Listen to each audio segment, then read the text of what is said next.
snack. Me and you gonna have a little chat about books. Hi guys! So I am here today to do 2 reviews, and those reviews are for issue number 112 of Clarkesworld and issue number 113 of Clarkesworld, which is the January and February of 2016 issues. Now, I only recently subscribed to Clarkesworld. It is an online magazine that you can subscribe to through Kindle, so that's what I've done. I've subscribed so I get it delivered to my Kindle on the 1st of every month. It's only a couple of pounds, so it's well worth it in my opinion, especially if you want to pick up more science fiction and fantasy short fiction, because it is all short stories. I have been looking for a way to get into short stories for a long time, like over a year, and it hasn't really worked with just picking up novellas left, right and centre. Usually I forget about them, which is probably my own fault, but usually I do, and so Clarkesworld has been a way for me to just get it delivered onto my Kindle and read the stuff and not have to worry about going looking for anything, because it's there, and it's also a great way to discover new authors who I haven't read before and just see a sample of their work. Let's start with talking about issue 112. Each of these issues has a few different sections. They have the classic fiction section, which is a reprinting of something that's already been published somewhere else. Usually there's 2 or 3 of them. Then it's the original fiction section, which has all sorts of different new ones. And then we have the non-fiction section, which could be things like cover artists, articles to do with science fiction and fantasy in the real world or within the fictional world. Definitely depends issue by issue. So in issue 112 there are a couple of stories that I really enjoyed and a few that I didn't like so much, which is always the case with these sorts of things. You always get a few that you like, a few that you don't, because it is quite subjective, of course. The first one that I read from 112 was The True Vintage of Eruzine, Thale, which is a short story by Robert Silverberg, and this is a reprinting from the classic fiction section, and I actually really enjoyed this. It is very classic in tone. It's a very traditional fantasy with some very traditional language, very traditional ideas, kind of has a bit of a gothic feel to it. It did slightly remind me of Poe and his work, which is obviously good because he's a very renowned author, and I liked it. It was about this man who has this vintage bottle of wine, and lots of people are interested in it because it's a very rare collector's piece, and he gets a visit from some nasty fellas who try and steal it off of him, and what he does in that situation. It was very richly told, very imaginative, and I gave that one a 3.5 out of 5 stars. After that, unfortunately, when I moved into the original fiction section, I had a few that I didn't really care for. The Algorithms of Value, which is by Robert Reed, I didn't really care for this one. It didn't really hold my attention. It felt a little bit unconvincing, so I gave that a 2 out of 5 stars. Another one that I gave 2 out of 5 stars to was The Abduction of Europa, which is by E. Catherine Tobler. Again, didn't really feel like my cup of tea. I wasn't really enjoying it, so I gave that a 2 stars. The one I really didn't like was Extraction Request, which is by Larson, and from page 1 of that story I just knew it wasn't for me. I didn't connect with it, I didn't care about the story at all, I didn't like the writing style, didn't like the character, so it wasn't really going to be my thing.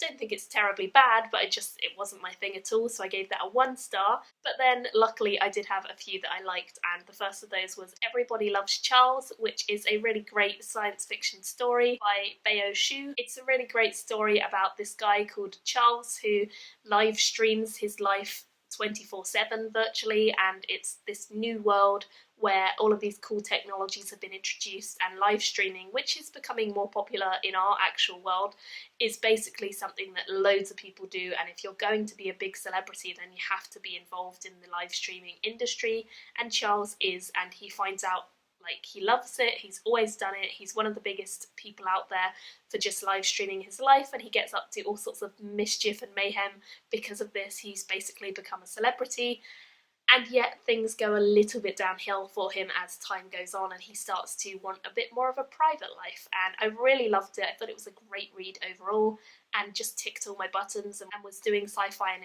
a really original, fun way.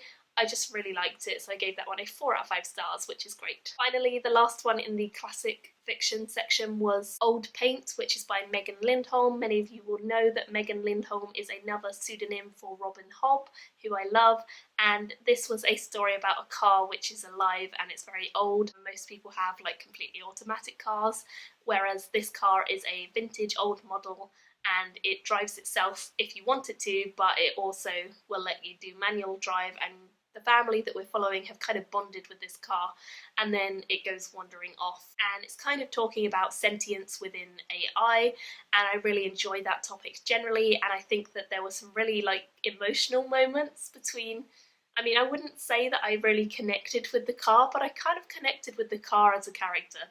So it's bizarre, but it worked, and I gave that one a 3.5 out of 5 stars. Finally, in the non-fiction section, we had an article by Ken Liu, and that was talking about the advancement of AI and how this is being developed to a point where it can help humans craft stories or make their stories better, and I found this really, really fascinating. It's not a long article, and it's definitely one that I think people should read. It's really interesting, especially if you are interested in anything like AIs and sentience and things like that. I gave that one a 3.5 out of 5 stars as well. And finally, we had a list of the best short fiction that they had published within 2015 as voted by the community, which I'm definitely going to hunt some of those down because there were a lot on that list that are by authors that I really like, so I'm sure they'll be fantastic, and I had a lot on that list that I didn't know and I hadn't heard of, so again, I'd love to discover new people. We also had an artist interview with the artist who did the cover design, and that again was fascinating because I always love hearing from artists, and I do think that they are undervalued within the science fiction and fantasy community and the publishing industry in general, and so that was excellent. So I really liked the first issue. There were a few that I wasn't that big a fan of, which I always expect, but there were some that I really liked, and I gave it a 3 stars overall for this issue. The next issue, 113, had a couple of great stories in, and I think I actually preferred this issue overall. The stories that I really enjoyed included The Fixer, which is a story about a very sentient AI who is sent off to start a new sort of civilization on another planet, and all the power kind of goes to its head a little bit. And that was done really, really well. I really enjoyed that, so I gave that a 3 out of 5 stars. I didn't like the Benjamin Sirakanginu, I cannot ever say her name, sorry. That which stands tends to free fall. Didn't like that one at all, gave that 1 star, wasn't interested. Then we had In the Midst of Life, which is more of a sort of urban, and that was by Nick Wolven. It's about this cult who have holed up inside of this big sort of hotel building, and it's a deserted building that they've taken over, and there's a cult in there, and the main character that we're following is a detective man who's trying to go in and negotiate with these cult people, find out what they are basically believers of. So I gave that one a 3.5 out of 5 stars. Then we had Between Dragons and Their Wrath, and I always enjoy dragon stories. This one was by Rachel Swirsky, and I just thought this was a really fun one. I always enjoy dragons, and we had talk of the dragons and the dragon scales and things like that within this story. It's quite a short one, and I gave it a 4 out of 5 stars. Next we had Blood Dauber, which is a really interesting one actually. It's all about sort of creating new species, which is really cool, and it was by Michael Poore, and I definitely found this really interesting. I just thought that the way the story was told was interesting because you're following this fairly lonely man and the adventures he gets up to when he finds this new sort of insect that he hasn't really seen before. He thinks he's created something new, and he starts experimenting with it and trying to see how the species reacts and blossoms, and it's quite a dramatic story actually. I really did like that one, and I gave that a 4 out of 5 stars as well. And the final one that I gave 4 out of 5 stars to in the general fiction was Mercurial, which is by Kim Stanley Robinson. This was my first Kim Stanley Robinson, and I really want to read more of his stuff now because yeah, I didn't realise how cool he was as a writer, and I really liked that. So I loved his tone, I loved the style, and I thought it was a fun, gritty story. So I'll definitely be checking out more of his stuff in the future, and I do already own one of his full-length novels, so I fully intend to get to that sometime this year.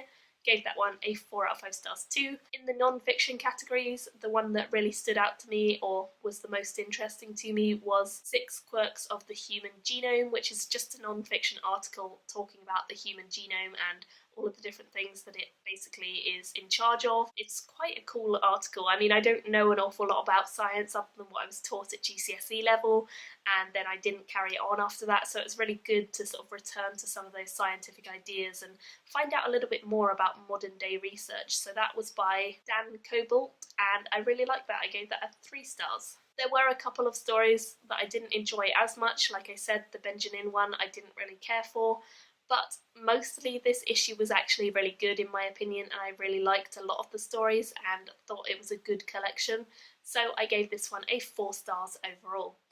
I would love to hear if you guys have subscribed to Clarkesworld, what you think of some of these stories. I would also like to mention that if you guys haven't subscribed, then you can still read some of these stories. I believe that if you go to the website, you can read the issues a month behind when they're released. So if you subscribe, you get them on the day they come out.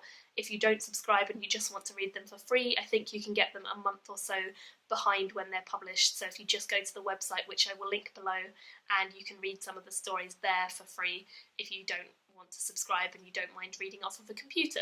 So definitely let me know your thoughts if you guys have read any of these, or if you're interested in picking up Clarkesworld in future. I have been discussing these stories with Chelsea over at the Reading Outlaw because we both got a subscription very recently, and we've both been enjoying chatting about these because some of them are really good, some of them aren't, and it's good to have a bit of dialogue going about which ones we like. And yeah, it's been fun, it's been exciting. I'm definitely looking forward to my next issue coming out, and I will definitely do a review of that one and maybe the one after. I think that 2 in 1 review seems like a good format, so let me know your thoughts down below. Thank you all for watching, and I will see you all very soon in another video. Bye! Me and you gonna have a little